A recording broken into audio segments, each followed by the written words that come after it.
Keith from the band The Waltons. Guys, welcome back to Fredericton. Great to have you here. Hey, it's good to be back in Fredericton, home to the Canadians, eh? Yeah. Now, last time I had a chance to talk to you guys, I guess it was about a year and a half or so ago, you guys were up at UMB performing with the Skydiggers. You mentioned you were going to tour with a tour to Australia now. Did you guys do that, and how did it go? No, that never actually came through. Yeah. It didn't go very well. Didn't make it quite over there. Instead, we got to England about 3 times. So that was the closest we got to anything overseas. How was your reaction to the band over in England? It was a lot different for us because we had to actually work a crowd from the beginning of the set to the end of the set, which we haven't done for a while in Canada there. Oh, jeez. Did you see that? Birds flying around here, they're attacking us.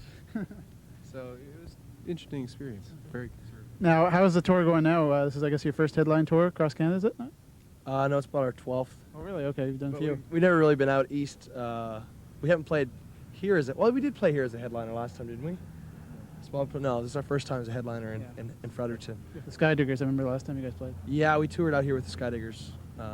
Who else did we come out here with? I think that's about it. Yeah. Now, your new album's titled Cock's Crow is out now. Now, what does the title mean, and why did you choose that as a name for an album? It's just actually a lyric from one of the songs called Sky's the Limit. And I guess it conjures up the same kind of prairie feelings that the last record did, but just kind of an awakening or a rebirth. I guess that's what the cock's crowing signifies, I suppose. So. Actually, I pulled an article the other day off the internet here, the Alt Music Canada.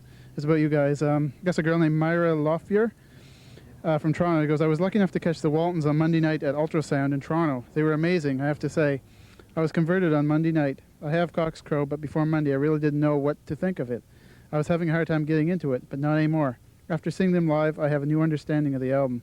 I can't stop listening to it. I love it. And if you catch the Waltons while they are on tour, do so. They are tight, and I guarantee a great evening of music. So, what do you think of that? That's awfully nice.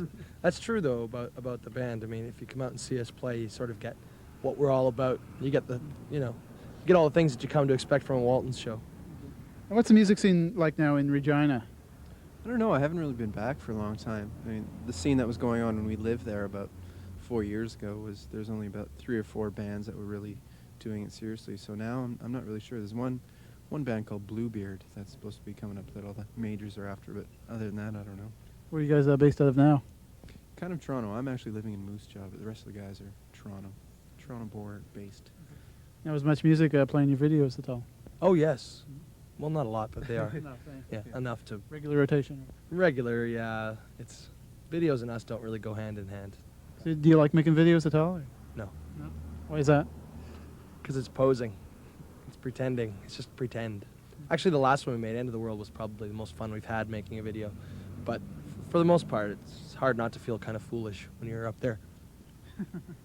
Lip syncing and... Unless you do it the real... The Waltons, that's interesting.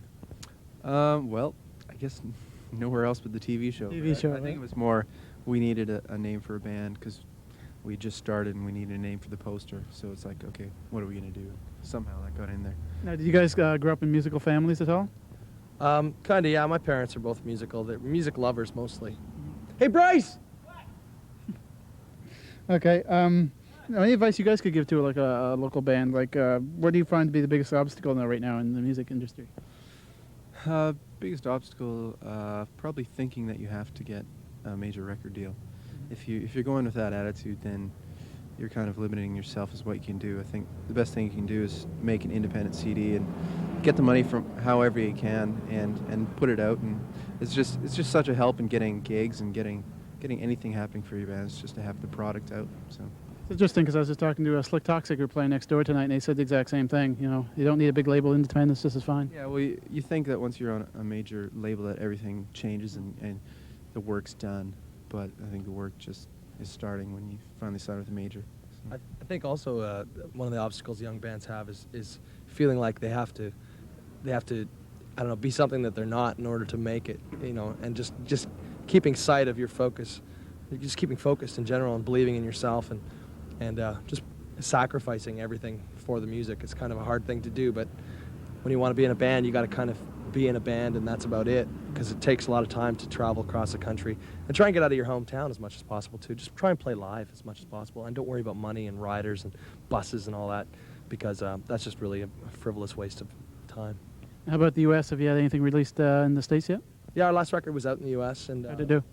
so I think we brought about 3 million copies, roughly, and it's this new one, Cox Crow, is coming out May 23rd. Have you toured the States much? Yeah, we were down there with a band called Bodines. We did a tour for about a month and a half. Probably heading down there in May or June. Again. No, did MTV get hold of your video or anything like that? Oh, they got a hold of it, but I don't think they played it. What's the other station down there that plays music? VH1. Yeah, I think they played this for a while. Did they really? Well, this one I was told, but I never actually saw it. So. Why do you think it's such a difficult time for Canadian bands, especially in the States, to gain kind of recognition? Because Americans have all got their heads up their ass. I don't know if that's the right thing to say. Just I think there's enough music within America that they're very, what's the word, centric? Americentric. They're very Americentric, and they don't bother looking beyond their own country unless it's a smash English group or a smash English group. They don't really take to Canadian bands as much, but it's starting to happen with the success of Sarah McLachlan, Crash Test Dummies, The Hip. Bare Naked Ladies can fill up to 1,000-seaters down there, and you know, it's just a matter of time before I think American people will start looking towards Canada as the next big place to be from, and we all feel that way up here anyways, because we're friends with most of the bands, and everybody knows in Canada the amount of great bands there are, and everybody's always wondering why they can't make it in the States. It's because Americans, they don't care. There's a lot of competition down there, and you know, it'll just be a matter of time. Because I know much music now is being aired in the States, so maybe that'll help out a bit. I think that could lead to some good possibilities for sure, because the American people that do know about the Canadian scene are they're head over heels about all Canadian bands, and they can't get enough of Canadian music. And when we run into them in every city in the States that we've been into, oh man, all my favorite bands are Canadian, and it's just a matter of just, you know, expanding that by, you know, 500,000 times. Great. Now, what's the future hold for the Waltons now after this Maritime tour? Well, I'm thinking of doing it like a Calvin Klein commercial. We're going to head out to the West Coast and back, and then down to the States, and then to the UK, and then maybe Germany, Australia, and then back to Fredericton.